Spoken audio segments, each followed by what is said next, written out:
pouco aí da sua experiência. Você foi nos Estados Unidos para trabalhar.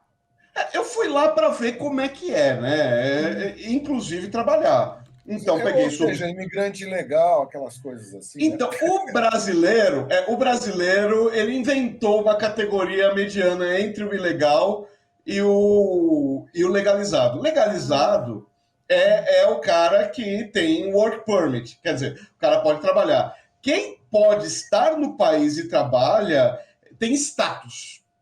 Então, eu tinha status de turista. A maioria dos brasileiros tem status de estudante. Ilegal para o brasileiro, não, a lei é outra. Eu estou falando a cabeça do brasileiro lá.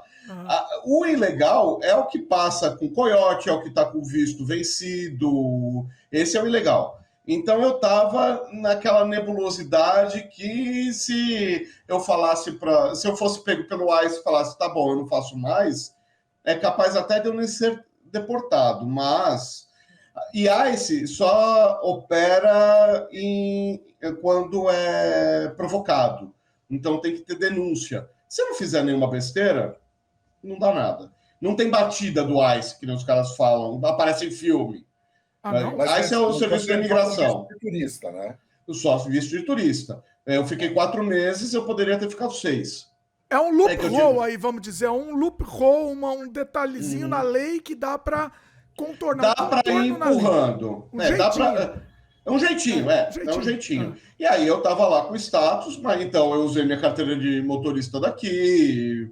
Ninguém nunca nem questionou. Eles falavam, eu trabalhei como delivery muito tempo como delivery. Mas você não precisa tirar uma carteira de motorista internacional? Podia. Não, mas você tirou ou não tirou? Deu para apresentar a carteira Não precisei, porque a minha carteira de motorista teria validade junto com o meu passaporte. E como eu ia voltar antes, $400 tirar uma carteira de motorista, viu? Não é dinheiro de cachaça, não. Não é dinheiro de cachaça, não. Por quanto tempo vale? Peraí, quanto vale a carteira? A carteira de motorista depende. No estado da Flórida, vale a mesma coisa que seu visto. Em Nova York, é indeterminado, é 5 anos. Tá. Então, assim, mas o pessoal faz... internacional não é internacional? Não, carteira internacional nem vi como faz. Eu queria tirar uma carteira nacional americana, norte-americana, estadunidense. Uma carteira internacional, acho que não custa essa barbaridade toda e ela vale internacionalmente. Em qualquer lugar. A carteira brasileira é meio que bem vista, viu? Acredite se quiser. O pessoal fala, você precisa sobreviver a São Paulo? Então, beleza, vem para cá. E aí o engraçado é que o pessoal me confundia. Como a carteira é verde, foi um porteiro, um desses negão, gente boa aí, que me falou que, assim, que os caras me confundiam com o italiano porque era o sobrenome e o documento é verde, que os documentos italianos são verdes. Então, teve um porteiro que saiu, disparou o italiano comigo. Wait, we're losing me. Cara, porque a Brasília... Também quando eu estive lá, o pessoal que operava as vans, eu estava em Orlando, né? O pessoal que operava as vans, o dono era italiano. Aí eu andava de graça porque eu era italiano também. Conterrâneo. Mas deixa eu entender uma coisa. O sotaque, falando inglês, era de italiano. Eles não achavam que era de brasileiro. Olha. Mas deixa eu entender, Luciano, você foi lá, aí assim, qual que era o seu plano? Você foi lá pra ficar esse tempo ou você pensou de repente em ficar? Dá um pouco mais. Não. Eu queria ver como é que é o trabalho braçal, ver se eu aguento, né? Porque eu vivo com coisinhas e tal, e lá a Flórida tem um clima muito bom. A Flórida, eu peguei trabalho braçal, Luciano? Eu trabalhei de carregador de móveis, eu trabalhei de lavador de prato, trabalhei como assistente de cozinha, auxiliar de cozinha, trabalhei fazendo mudança, trabalhei fazendo lavagem de carro. Tudo independente. Assim, você ia... Não, digo assim, você ia procurar, ia fazer uma coisa, depois você mudava, ou você tinha alguém que arrumava isso pra você? As pessoas, não. Um foi encaixando no outro. Eu cheguei lá, fui ler o jornal. Tá. Eu cheguei lá dia 17, dia 19 fiz uma entrevista, dia 20 comecei a trabalhar. Então, assim, com um anúncio de jornal. Aí arrumei outro, pagando um pouquinho melhor, dando mais hora de trabalho, porque lá não conta só, porque você ganha por hora trabalhada. Então não tem aquela do chefe, o chefe escroto que tem no Brasil, que te paga para trabalhar 8 horas, mas exige que você trabalhe 12. Sim. Como eu sofri muito tempo. Lá, se você trabalhar 12, você recebe 12, acabou. E é braçal. Então. Esse sistema de hora trabalhada é muito melhor, muito mais racional. Muito mais racional, muito mais justo. Você faz um acordinho. Eu fiz todos os lugares que eu trabalhei foi acordo verbal, todos funcionaram, todos foram cumpridos, que é a tal da confiança. Como é que eu vou confiar num cara aqui que ele vai me pagar daqui 15 dias se eu não tenho uma assinatura? Agora lá, é assim, é uma em cima da outra. Em alguns lugares, quarta-feira. Você termina o dia de trabalho, você recebe. Tá. Se é muito peão mesmo, por exemplo, você vai lá para um lugar, você fica lá na porta, tipo a gente vê em seriado, e o cara fala, eu preciso de pintor. Aí você vai lá pintar. Pode ser qualquer um aí, preciso de 4 homens fortes. Aí você vai lá, terminou o dia, o cara te dá em dólar e acabou, morreu o assunto. Mas eu acho isso genial, porque o cara terminou o dia, o cara acerta com você o que você trabalhou de horas naquele dia. Sim.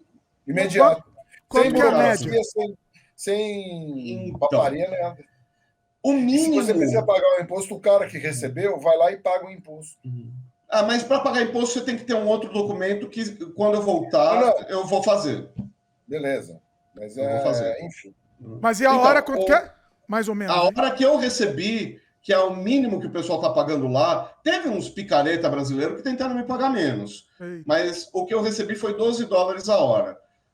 E ninguém trabalha 8 horas por dia. Sinto muito. Nem em São Paulo, nem em Fort Lauderdale, tá? Só para constar. Não, trabalha mais, tá dizendo? Trabalha bem mais. É bom, então. É bom. Pra você, é bom. Teve dias, lógico, que eu não consegui 2 trampos. Então, como é que eu fazia? Quando eu tinha trabalho para cá, os últimos meses, que foi quando eu estabilizei. De dezembro para cá. Eu estabilizei começo de dezembro, mais ou menos, e vim nesse pique. Quando não tinha mais nada, eu ia fazer delivery. Delivery para um restaurante que não contava comigo também. Então, eu não ficava sem trabalhar. Mas pagava mal, lá pagava bem mal. Quando tinha durante o dia, eu fazia car wash, que pagava muito bem, mas não tinha muito fluxo ainda. Então, para eu receber um salário decente, eu teria que lavar 4, 5 carros por dia, e tinha 2, 3, só de sábado que dava 5. E à noite era fixo num restaurante lavando louça. E aí o acordo que eu tinha com o restaurante, que foi o lugar que eu amei trabalhar, era lavar louça é sua função, mas você faz suco. E se você quiser aprender mais alguma coisa, para lavar louça e fazer suco, você tem 5 horas por dia, garantido. A gente não vai te dar menos do que 5 horas. Agora, se você quiser aprender a fazer outras coisas, auxiliar a cozinha, aí a gente vai te dando mais hora, porque, cara, precisa.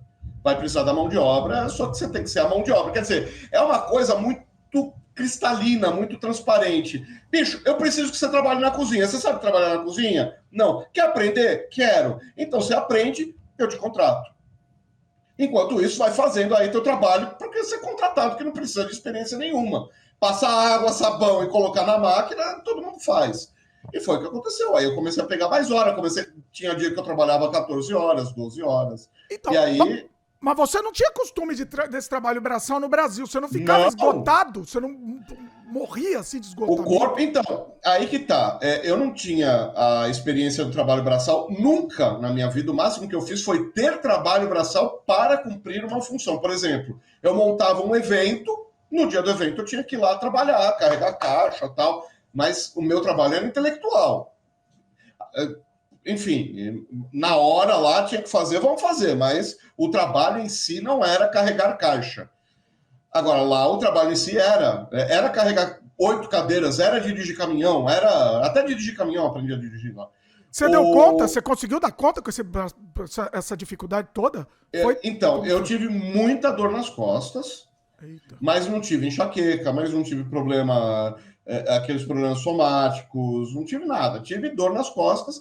Aí tem a pomadinha, que eu vou me entregar, a tal da pomadinha bem gay. Você fica bem gay. O nome da pomada? Bem gay? O nome da pomada é bem gay. É uma pomada canforada. É tipo... bálsamo de Benguê. Aqui, é chamado de bálsamo de Benguê. Ah, existe? No Brasil? Tem aqui no Brasil também. No Brasil é chamado de bálsamo de Benguê. Então, cara, é canforada, 40% daquela porra é cânfora. Então você passa na pele, parece que estão te pururucando, mas a dor passa. Olha aí. Mas a dor passa. Agora eu quero saber o seguinte. Fala. Fala. Não, fala. Então, aí a dor nas costas era natural. E eu dava minhas dribladas, eu alongava, eu tava na dishwash lá, tava lavando louça. Não, eu vou buscar louça, porque era obrigação dos outros levar louça para mim. Eu falei, não, pode deixar que eu vou. Por quê? Porque aí eu saio um pouco daquela posição aqui, esfregando louça, ergo o ombro e vou lá. Mas você vai fazer força? Com músculo diferente, né, querido? Tá tendo manifestação do distinto público? Perdão? Tá tendo, daqui a pouco eu vou ler aqui. Eu tô querendo, o que eu tô querendo fazer? Público? Os comentários. Mas o que eu quero fazer é o seguinte, eu tô perguntando aqui pro Luciano, porque esse corte aqui, eu vou separar, vou colocar inclusive no Canadá Diário, porque eu acho que tem muito a ver com o público de lá também. Então, essa conversa que a gente tá tendo, especificamente essa conversa aqui, eu vou colocar lá também de corte. Aliás, eu também preciso virar mais audiência do Canadá Diário, porque o Canadá me interessa bastante também. Então, o que eu quero... fala. Fala. Não, eu ia falar isso. Então, o corpo foi acostumando, lógico, dei um ritmo nele. Só que, assim, eu fiz muita amizade. Eu me apaixonei mesmo pela turma do restaurante. Foi um negócio... Eu não vou dar o nome, assim... tem um imigrante... Não é legal. Mas, assim, os íntimos já sabem onde tem que ir comer uma pizza boa em Boca Raton. Cara, então assim, então era uma coisa do tipo, acabava o trampo às 10, 10h30, 11 horas, acabava o trampo de segunda a quinta. A gente ia lá para as mesinhas lá da frente do restaurante, ficava sentado, alguém trazia uma garrafa de uísque. Você não permaneceu lá por quê, Luciano? Essa era a minha pergunta. Porque o projeto era 4 meses. O projeto na verdade, o projeto eram 6 meses. Projeto seu, você está falando? Da minha família. Eu vou ficar, eu vou ver o que acontece. Tinha 2 meses para poder ficar, né? Tinha, mas aí aconteceu uma tragédia na família. Meu sogro morreu. A passagem que cabia dentro do valor que eu tinha estipulado era para fevereiro. E aí eu encurtei, enfim, em fevereiro para ficar com a minha família, porque... Meu sogro era uma pessoa muito presente, era uma pessoa muito legal. Era um cara assim... Puxa, cara, sinto muito. 10,5 para ele. E, cara, tá todo mundo destruído com a perda dele. Eu também, né? Mas, assim, eu sou um pouco... Eu não sou filho, né? Eu não fui filho, eu fui genro, né? Então, eu tenho um distanciamento. E eu perdi minha família inteira aí nos 2 anos de pandemia, né? Perdi 8 pessoas da família. Nossa. E um dos motivos de eu ir para a Flórida é que um dos sobreviventes é meu primo que mora lá. Aí eu fiquei com ele, aluguei um quarto lá da casa dele e tal. Fiquei lá com ele. E, sua esposa e seu filho ficaram no Brasil? Ficaram no Brasil, vida normal deles. Quer dizer, normal, com a perda do avô. Sim. Na medida do possível, né? Na medida do possível seria a vida normal. Né? Você pensa em voltar? O seu plano era ficar os 6 meses, depois ver se adaptava e ficar por lá? Qual que é a sua ideia? Ficar direto nem pensar. Tá. Eu pessoalmente sou muito... Tem jeitinhos para dar, que você empurra com a barriga aí 12, 14 anos. Lá. Jeitinhos. Eu não gosto de jeitinho. É a primeira coisa que eu falei, olha, se é para dar jeitinho, eu vou continuar no Brasil. Porque eu estou querendo fugir da cultura dessas facetas ilegais. Não é ilegal, não é crime, é contravenção, tal. Essas leituras intertextuais, sabe, de entrelinha. Eu chamo isso, Luciano, de permissividade. Perfeito. Eu não falo de permissividade. O pessoal começou passou da faixa da tolerância para permissividade. E aí, quando começamos a ficar permissivos, você dança. Eu acho importante, mas eu acho importante que brasileiros comecem a refletir sobre isso, porque isso vai impactar diretamente nas nossas vidas. Teve uns blogueiros lá que foram... Uns blogueiros que pensavam que não iam ser pegos, foram deportados. Não, porque ilegal pode fazer isso aqui, porque que mané legalizar, que mané tirar IT number, que mané não sei das coisas. Tem jeitos de eu tirar um visto legalizado, trabalhar legalizado, são caros, muito caros, mas são possíveis. Se eu conseguir um desses jeitos, eu volto. Ponto. Volta como, quando, tal. Eu vou ter que ver, lógico, negociar com a minha família. Eu tenho uma janela ideal. Fala. Não, tem um amigo meu que está morando nos Estados Unidos. Ele fez um processo tal, demorou alguns anos tal, ele foi aceito para morar e não se mudou para lá. Ele trabalhou a porta da frente, sabe? Cumprindo a legislação do país, etc, etc.